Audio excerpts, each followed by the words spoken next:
दोस्तों, पिछले 4 महीने से हम सभी कोरोना वायरस की महामारी से परेशान। लोगों की जान जा रही है, लोग बीमार हो रहे हैं और इसके साथ ही लोग बेरोजगार भी हो रहे हैं। भारत में अब तक 18 लाख से भी अधिक लोग इस बीमारी के चपेट में आ चुके हैं, जिसमें से 6 लाख के करीब लोग अब तक ठीक हो चुके हैं और 37,000 से भी ज्यादा लोग अपनी जान खो चुके हैं। इसमें महाराष्ट्र, उत्तर प्रदेश, तमिलनाडु, गुजरात, राजस्थान, ये सभी जो राज्य हैं ये सबसे ज्यादा प्रभावित रहे हैं। लेकिन इन सभी में अगर सबसे ज्यादा परेशानी किसी राज्य में रही है तो वो है महाराष्ट्र, जिसे लेकर कई बार मुख्यमंत्री उद्धव ठाकरे जी पर भी निशाना साधा जा चुका है। अब शिवसेना नेता और सांसद संजय राउत ने प्रधानमंत्री नरेंद्र मोदी को निशाना साधते हुए ये बात कहा कि भारत में अब तक 10 करोड़ से भी ज्यादा लोग बेरोजगार हो चुके हैं, 40 करोड़ से भी ज्यादा लोग इस बीमारी से परेशान हैं। देश में बेरोजगारी बढ़ते जा रही है, इस समस्या का कोई भी समाधान नहीं निकल रहा है। ऐसे में देश की जनता को प्रधानमंत्री नरेंद्र मोदी से इस्तीफा मांग लेना चाहिए। उन्होंने कहा कि लोग सिर्फ उम्मीद के दम पर जिंदा नहीं रह सकते हैं, अब लोग असुरक्षित महसूस कर रहे हैं। संजय राउत ने यहाँ तक ये भी कहा कि जिस तरह से इजराइल के प्रधानमंत्री बेंजामिन नेतन्याहू को लेकर इजराइल में काफी आक्रोश है, वहां पर लोगों की जान जा रही है, लोग बेरोजगार हो रहे हैं, लोग यहाँ तक कि बेंजामिन नेतन्याहू से इस्तीफा मांग रहे हैं, तो आने वाले समय में ऐसा भारत में भी संभव हो सकता है। संजय राउत ने यह भी कहा कि भारत में जब 5 राफेल जेट विमान आते हैं तो उसके लिए धारा 144 लगा दी जाती है, लेकिन इसके पहले भारत में मिग और सुखोई विमान आ चुके थे, लेकिन तब इस तरह का उत्सव नहीं मनाया गया था। इस पर सीधे सीधे अगर देखा जाए तो संजय राउत ने तंज कसने का काम किया। उन्होंने यहाँ तक ये भी कहा कि क्या बम और मिसाइल ले जाने वाली राफेल जो है वो क्या बेरोजगारी के संकट को दूर कर सकती है। राउत ने तो यहाँ तक ये भी कहा कि बीजेपी की जो सांसद हैं प्रज्ञा ठाकुर, उनका तो ये कहना है कि अगर हनुमान चालीसा का पाठ 40 दिन तक करते रहोगे तो शायद कोरोना वायरस की जो बीमारी है वो समाप्त हो जाए। अब संजय राउत का जो कहना है वो कुछ हद तक सही भी है कि लोगों की जान जा रही है, लोग इस बीमारी से परेशान हैं, लोग बेरोजगार हो रहे हैं, लोग असुरक्षित महसूस कर रहे हैं, लोगों के पास कोई रास्ता नहीं है कि वो करे तो करे क्या करे। वो इस मामले में कुछ हद तक ठीक हैं। लेकिन अब आते हैं प्रधानमंत्री नरेंद्र मोदी जी के मुद्दे पर। सबसे पहली बात यह है कि कोरोना कोई आम बीमारी नहीं है और ना ही इसका इलाज अब तक संभव हो सका है। जनवरी तक ये बीमारी सिर्फ चीन तक थी, लेकिन उसके बाद धीरे धीरे करते हुए ये बीमारी पूरी दुनिया में फैल गई और पूरी दुनिया के साथ भारत भी इसकी चपेट में आया। यहाँ तक कि विश्व स्वास्थ्य संगठन भी इस बीमारी को लेकर कंफ्यूज रहा कि ये बीमारी छूने से फैलती है कि नहीं, यानी कि इस बीमारी के संपर्क में आने से लोग बीमार होंगे या नहीं बीमार होंगे, इस बात की जानकारी भी विश्व स्वास्थ्य संगठन को नहीं थी। जबकि ये बीमारी चीन में पिछले 2 महीने से लगातार जारी थी, वहां पर मौतें हो रही थी और इसी बात के लिए विश्व स्वास्थ्य संगठन की पूरी दुनिया में जबरदस्त किरकिरी भी हुई। यहाँ तक कि अमेरिका के जो राष्ट्रपति हैं डोनाल्ड ट्रंप, उन्होंने तो विश्व स्वास्थ्य संगठन से अमेरिका को खुद से दूर कर लिया और जो विश्व स्वास्थ्य संगठन को अमेरिका फंडिंग करता था उसे भी हमेशा हमेशा के लिए रोक दिया। फरवरी महीने के अंत तक लगभग भारत में कोरोना वायरस ने अपनी दस्तक दे दी। पूरी दुनिया ये कह रही थी कि भारत को इस बीमारी से सतर्क रहना चाहिए, क्योंकि भारत एक विशाल जनसंख्या वाला देश है, वहां पर हमारे जैसे जो विकसित देश है उस तरह की फैसिलिटीज नहीं है, इसलिए भारत को इस मामले में सतर्क रहना चाहिए। लेकिन वो कहते हैं ना कि जब तक हम किसी बात को लेकर धोखा नहीं खाते हैं, किसी चीज को रियलाइज नहीं करते हैं, उस चीज को अपने ऊपर नहीं ले लेते हैं, तब तक हम उस चीज को समझते भी नहीं है। भारत में भी ऐसा ही हुआ, ये बीमारी धीरे धीरे आम जनता तक पहुंचने लगा। बाद में प्रधानमंत्री नरेंद्र मोदी जी को यह अनाउंसमेंट करना पड़ा कि भारत में अब लॉकडाउन लगाने की स्थिति पैदा हो गई है, हमें लॉकडाउन लगाना होगा। और उसके बाद हमें लॉकडाउन, क्वारंटाइन, सोशल डिस्टेंसिंग, इस तरह के नए नए शब्द भी सीखने को मिले, जिसे बोलने के बाद कई लोग तो ये भी महसूस कर रहे थे कि वाह, हम भी थोड़े पढ़े लिखे हैं। कोरोना वायरस को लेकर हम भारतीयों में कई तरह की बातें भी चली कि हमारी इम्यूनिटी बहुत स्ट्रांग है, हम कसरत करते हैं, हम योगा करते हैं, हम बाहर का खाना नहीं खाते हैं, हम जो है इस चीज़ को बड़े अच्छे तरीके से हैंडल कर लेंगे और गर्मी आते आते कोरोना वायरस की बीमारी चली जाएगी। लेकिन ऐसा बिल्कुल भी नहीं हुआ। जब देश में लॉकडाउन शुरू हुआ तब जो लोग बाहर निकलते थे, पुलिस उन्हें डंडे मारकर सोशल डिस्टेंसिंग समझाने का काम भी कर रही थी। कई लोग पुलिस की इस मार से बहुत ज़्यादा बौखला भी गए, पुलिस के विरोध में आ गए, जिसका खामियाजा ये हुआ कि वो उल्टा उन पर ही भारी पड़ा। यहाँ तक कि पुलिस और डॉक्टर्स को हम कोरोना वॉरियर्स भी कहकर बुलाने लगे, उनकी काफ़ी रिस्पेक्ट करने लगे, जो कि पहले बहुत ही कम हुआ करती थी कि पुलिस और जो डॉक्टर्स हैं उनको हम किस नज़र से देखते थे। वो सारी चीज़ें बदलने लगी। लॉकडाउन के बाद धीरे धीरे ये वायरस आम जनता के बीच इतनी तेजी से फैला कि जिसे रोकना अब लगभग असंभव हो चुका था। कुछ हमारी गलतियों की वजह से, कुछ हमारी नादानियों की वजह से और कुछ इस बीमारी की वैक्सीन ना होने की वजह से इस बीमारी को रोक पाना किसी के लिए भी संभव नहीं हो सका। हमारे नेताओं को भी ये बात अच्छी तरह से अब तक समझ में आ चुकी थी कि अगर लॉकडाउन नहीं खोला गया तो लोग बीमारी से तो मर ही रहे हैं, साथ में जो लोग घर में बैठे हैं पिछले 3 महीने से वो लोग भूखे मर जाएंगे। अगर कुछ काम धंधा नहीं करेंगे तो बेरोजगारी उन्हें मार डालेगी। तब जाकर फिर से ये डिसीजन लिया गया कि अब लॉकडाउन को खोल देना चाहिए। जब लॉकडाउन खुला तो कोरोना वायरस की बीमारी ने इससे भी ज़्यादा तीव्रता पकड़ ली और अब बीमारी पहुंच गई 18 लाख के ऊपर। अब हर रोज पूरे भारत में जो आंकड़ा आ रहा है कोरोना वायरस का वो लगभग 50,000 के पार जा रहा है और अगस्त महीने तक ये अनुमान लगाया जा रहा है और ये एक अनुमान लगाया जा रहा है कि अगस्त महीने के अंत तक ये बीमारी से लगभग हर रोज 2 से 2.5 लाख लोग बीमार होने वाले हैं। अब देखिए, कोरोना वायरस की जो महामारी है, ऐसा तो है नहीं कि ये सिर्फ भारत में ही है, ये पूरी दुनिया में फैली हुई है। यहाँ की विकसित देश जो अमेरिका, ब्राजील, जापान, इटली, ये सब देश है जिनके यहाँ पर हमारे से भी अधिक जो अत्याधुनिक सेवाएं हैं, हॉस्पिटल्स है, वो हमसे कहीं ज़्यादा अच्छे हैं। लेकिन उन सभी देशों में मौतें देखी गई, लोग बीमार हुए, वो सभी कोरोना वायरस की बीमारी को रोकने में असफल रहे।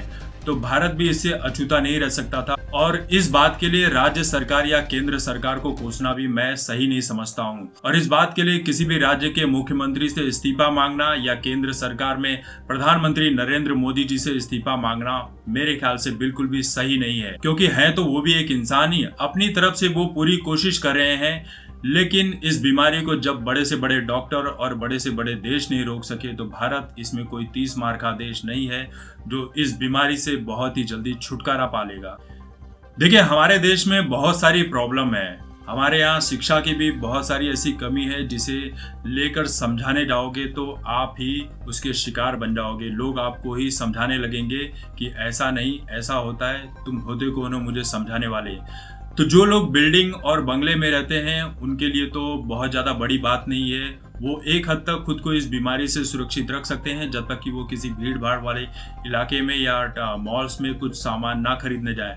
लेकिन जो लोग स्लम्स में रहते हैं, झोपड़पट्टियों में रहते हैं, उनके लिए इस बीमारी को रोक पाना बिल्कुल भी असंभव है, क्योंकि ना चाहते हुए भी उन्हें पब्लिक शौचालय का इस्तेमाल करना ही होगा। जब वो पब्लिक शौचालय जाएंगे तो ये बीमारी उनके अंदर फैलना लाजमी है। अब बहुत सारे लोगों ने ये सवाल उठाया कि जब इस बीमारी को हम रोक ही नहीं सकते थे, ये बीमारी किसी तरह से खत्म ही नहीं होने वाली है, तो लॉकडाउन लगाने का फायदा क्या? लॉकडाउन नहीं लगाते, कम से कम देश में बेरोजगारी तो नहीं बढ़ती, लोग भूखों तो नहीं मरते, एटलीस्ट लोगों का काम धंधा तो शुरू होता। सबसे पहली बात तो यह है कि इस बीमारी का समाधान तभी होगा और सही तरीके से होगा जब तक कि इस बीमारी की सही वैक्सीन हमारे बीच में नहीं आ जाती है। यहाँ तक कि इस बीमारी की जो वैक्सीन है वो आने के बाद भी मुझे ऐसा लग रहा है कि 1 या 1.5 साल तक ये बीमारी हमारे बीच में कहीं ना कहीं जरूर उपस्थित रहेगी और किसी न किसी माध्यम से किसी न किसी को बीमार करते रहेगी। जब मलेरिया और डेंगू जैसी बीमारी आई थी उस वक्त भी उसका कोई इलाज नहीं था, बहुत सारी मौतें हुई, बहुत सारे लोग मरे, लेकिन जब इस बीमारी का इलाज मिला, इसकी दवाएं मिली, इसकी जो सही जड़ है वो पकड़ में आई, तब डॉक्टरों ने इस बीमारी को ठीक करना शुरू कर दिया। तब जाकर डेंगू और मलेरिया पर हमने नियंत्रण पाना शुरू किया। तो कोरोना बीमारी पर भी जब तक कोई सही वैक्सीन नहीं आ जाती है तब तक हम इस बीमारी से छुटकारा नहीं पा सकते। अब लॉकडाउन का ये फायदा हुआ कि लोग सतर्क हो गए, उन्हें इस बात का पता चल गया कि उन्हें सोशल डिस्टेंसिंग मेंटेन करनी होगी। अगर वो बाहर जाते हैं, मार्केट से कुछ सामान खरीदते हैं, तो उन्हें घर पर आना है, उस सामान को सैनिटाइज करना है, चाहे वो बड़ी से बड़ी चीज हो या छोटी से छोटी चीज हो। अपने कपड़े तुरंत निकाल कर उसे धोने के लिए डाल देना है, फिर हाथों में सैनिटाइजर लगाना है, फिर जहाँ जहाँ वो घर में जाते हैं उस घर में झाड़ू पोछा करना है, फिर नहाना है, उसके बाद हाथों को वापस से सैनिटाइज करना है। यहाँ तक कि जब आप भोजन करने बैठते हो तो कुछ देर तक अपने हाथों को अच्छी तरह से धोते हो, ताकि आप इस बीमारी के संक्रमण में ना आ जाओ। हमें इस बात का डर हो चुका है कि अगर हम खुद की रक्षा नहीं करेंगे, खुद से अपना ध्यान नहीं रखेंगे तो इस बीमारी से संक्रमित हो जाएंगे। हमारे भीतर साफ सफाई को लेकर हमने खुद ही एक ऐसा अभियान छेड़ दिया है कि अब हम जगह जगह थूकने का काम नहीं करते हैं, गंदगी नहीं करते हैं, कहीं भी कचरे फेंकने का काम नहीं करते हैं। तो ये सारी चीजें हमारे भीतर आने लगी। अभी भी कुछ लोग ऐसे हैं जो रास्ते पर अकेले चलते हैं तो मास्क लगाए रहते हैं, लेकिन जैसे ही वो 4 दोस्तों के साथ मिलते हैं वो मास्क निकालकर बातें करने लगते हैं। चाय की दुकानों पर खड़े होकर वो चाय पीते हैं और उसके कप को यहाँ वहाँ फेंक कर छोड़ देते हैं। तो हमारे अंदर अभी भी बहुत सारी जागरूकता की जरूरत है। देखिए, कोरोना वायरस की जो बीमारी है ये कोई साधारण बीमारी नहीं है। हम सभी आज के समय में चलते फिरते एक सुसाइड बॉम्बर की तरह हैं। एक इंसान को कोरोना वायरस हुआ तो समझो उसके पूरे परिवार में कोरोना वायरस हो गया। जिस सोसाइटी में वो रहता है, ऑब्वियस सी बात है कि उस बीमारी से कुछ और लोग भी इन्फेक्टेड हो सकते हैं। और जब एक आदमी कोरोना वायरस से बीमार होता है तो उसकी पूरी फैमिली को अस्पताल में डाल दिया जाता है, क्वारंटाइन कर दिया जाता है। और सरकारी अस्पताल में गया तो उसे इस बात का पता ही नहीं है कि उसका ट्रीटमेंट किस तरह से होगा।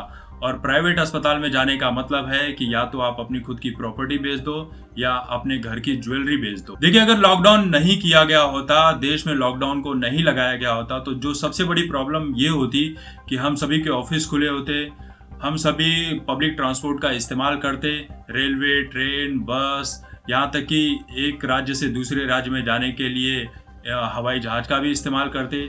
और स्कूल कॉलेज भी खुले होते, हमारे घर के बच्चे स्कूल या कॉलेज जाते। तो ऐसे में हम कितनी सोशल डिस्टेंसिंग का फायदा कर लेते, भीड़ वाली जगहों पर कितना हाथों में सैनिटाइज लगाते और मास्क लगाकर क्या कर सकते थे यह हमको नहीं पता था। और ये बीमारी एक विशाल रूप ले लेती। जो बीमारी इस वक्त देश में 18 लाख के करीब है, हो सकता था कि इस बीमारी से तब तक अगर लॉकडाउन नहीं लगता, हो सकता है कि कोरोना की जो बीमारी थी अब तक 50 करोड़ का आंकड़ा पार कर चुकी होती। देश में 3 से 4 करोड़ से भी अधिक लोगों की मौत हो चुकी होती। जो गांव और शहर हैं वो अब तक शमशान घाट में बदल चुके होते। सब जगह सिर्फ लाशों का ढेर लगा होता, ना कोई किसी को देखने वाला होता, ना कोई किसी को समझने वाला होता। देखिए, बीमारी नहीं थी इसलिए डॉक्टर भी नहीं समझ पा रहे थे कि इस बीमारी को ठीक करे या खुद को बचाए या मरीज को बचाए। हमारे देश में पहले पीपीई किट नहीं बनता था, लेकिन आज भारत पूरी दुनिया में दूसरे नंबर पर ऐसा देश बन गया है जो पीपीई किट लगातार बनाया जा रहा है। यहाँ तक कि पीपीई किट बनाने के साथ वो दूसरे देशों को भी पीपीई किट सप्लाई कर रहा है। प्रधानमंत्री नरेंद्र मोदी जी ने भी ये कहा कि हमें आत्मनिर्भर बनना पड़ेगा, क्योंकि हम बहुत ज्यादा दिन तक किसी दूसरे के ऊपर, किसी दूसरे देश के ऊपर डिपेंड नहीं रह सकते हैं। डिपेंड होने का मतलब ये होता है कि हम ज्यादा से ज्यादा पैसे खर्च करेंगे और हम अपने देश के लोगों को कुछ नई जो चीजें होती है वो सीखने के लिए मजबूर नहीं करेंगे। हम कुछ नया सीख ही नहीं पाएंगे। जब हम कुछ नया नहीं सीख पाएंगे तो ऑब्वियस ही बात है कि हम दुनिया के ऊपर डिपेंड रहेंगे और इसी तरह से हम उनकी तरफ देखते रहेंगे। और समझिए, उनके देश में अगर पीपीई किट उस मात्रा में नहीं बन रहा होता तो ऑब्वियस ही बात है कि वो हमारे देश में भी पीपीई किट नहीं भेजते और हमारे देश में भी जो मौत का आंकड़ा है हो सकता है कि वो और भी ज्यादा बढ़े। देखिए, ये बात फैक्ट है, इस बात से इनकार नहीं किया जा सकता है कि लोगों की नौकरी जा रही है, लोग बेरोजगार हो रहे हैं, लोग भूख से मर रहे हैं, ये सब कुछ फैक्ट है। लेकिन इस वक्त इस कोरोना महामारी के बीच में हम सभी की ये प्राथमिकता होनी चाहिए कि सबसे पहले हम खुद को, अपने परिवार को, अपने आस पड़ोस के लोगों को इस बीमारी से बचा सके, खुद को बचा सके, खुद को जागरूक कर सके। क्योंकि हमारी जान बची रहेगी तभी आने वाले भविष्य में हम अच्छे दिन देख सकते हैं और खुद की जान बची रहेगी तो हम कुछ नया कर भी सकते हैं। क्योंकि पैसे आज नहीं तो कल हम कमा लेंगे, लेकिन एक बार जिंदगी चली गई तो हम कुछ भी नहीं कर सकते। ये बात वो लोग बिल्कुल अच्छी तरह से समझ सकते हैं जिन लोगों ने कोरोना वायरस की बीमारी के चलते अपने करीबी लोगों को हमेशा हमेशा के लिए खो दिया। यहाँ तक कि जो लोग कोरोना वायरस से ठीक होकर घर पर भी आए थे, अब लोग उनसे मिलने से कतराते हैं कि कहीं हो सकता है कि इसके अंदर वो कोरोना वायरस की कुछ बीमारी रह गई हो तो शायद वो उसके अंदर आ जाए। इसलिए लोग इस तरह के मरीजों से भी मिलने में अब कतराते हैं। लोगों के अंदर डर है और ये डर बने रहना चाहिए। अब देखिए, इसका समाधान क्या है। इसका समाधान बहुत ही सिंपल सा है कि इस बीमारी की जब तक कोई दवाई नहीं आ जाती, कोई वैक्सीन नहीं आ जाती है, आपको खुद को सुरक्षित रखना होगा, एक सोशल डिस्टेंसिंग का पालन करना होगा, साफ सफाई रखनी होगी, एक दूसरे के करीब इतना नहीं जाना होगा कि आप इस बीमारी से संक्रमित हो जाओ। आप जिस इंसान से मिलो ये मानकर चलो कि ये इंसान कोरोना वायरस की बीमारी से संक्रमित है, इसलिए आप उससे इतनी दूरी बनाकर रखो कि आप खुद को सुरक्षित रख सको। मुझे लगता है कि हर इंसान को इस वक्त राजनीति छोड़कर अपनी कर्म नीति पर फोकस करना चाहिए, क्योंकि हम इतने कैपेबल तो हैं ही है कि हम किसी भी सिचुएशन से खुद को निकाल सकते हैं।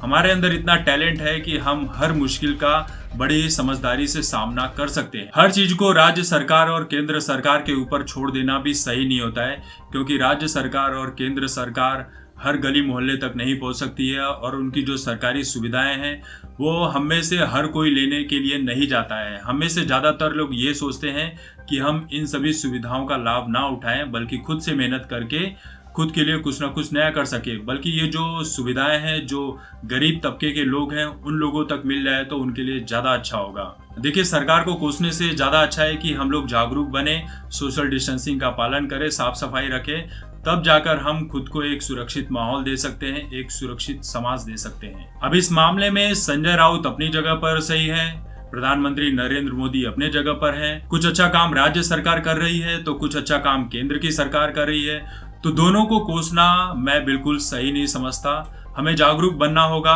हमें अपनी राजनीति छोड़कर कर्म नीति पर फोकस करना होगा। जैसा कि मैंने पहले भी कहा कि हम जो भी चाहें अपनी जिंदगी में अचीव कर सकते हैं और हमारा फोकस भी उसी पर होना चाहिए। मुझे पता है कि आप में से बहुत सारे लोग इस वीडियो को अंत तक नहीं देखे होंगे, लेकिन जो लोग देखे होंगे मुझे ये लगता है कि बहुत सारे लोग ऐसे होंगे जो इस वीडियो से सहमत नहीं होंगे, मेरी बातों से सहमत नहीं होंगे, और होना भी नहीं चाहिए, क्योंकि हर इंसान की अपनी अपनी एक अलग सोच होती है, अलग अलग नज़रिया होता है हर प्रॉब्लम्स को देखने का, हर प्रॉब्लम को समझने का। तो मैं आप लोगों से जानना चाहूँगा कि इस बीमारी से आप किस तरह से निपट रहे हैं और किस तरह से आर्थिक रूप से अपने आप को नए तरीके से डेवलप कर रहे हैं।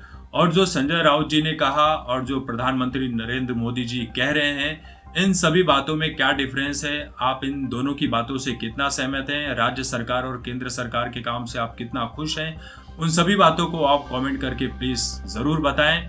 और जितना हो सके आप खुद का ध्यान रखें, क्योंकि आप सुरक्षित रहेंगे तो आपका परिवार सुरक्षित रहेगा, तभी आप एक अच्छे दिन की शुरुआत कर सकते हैं, एक अच्छा भविष्य देख सकते हैं।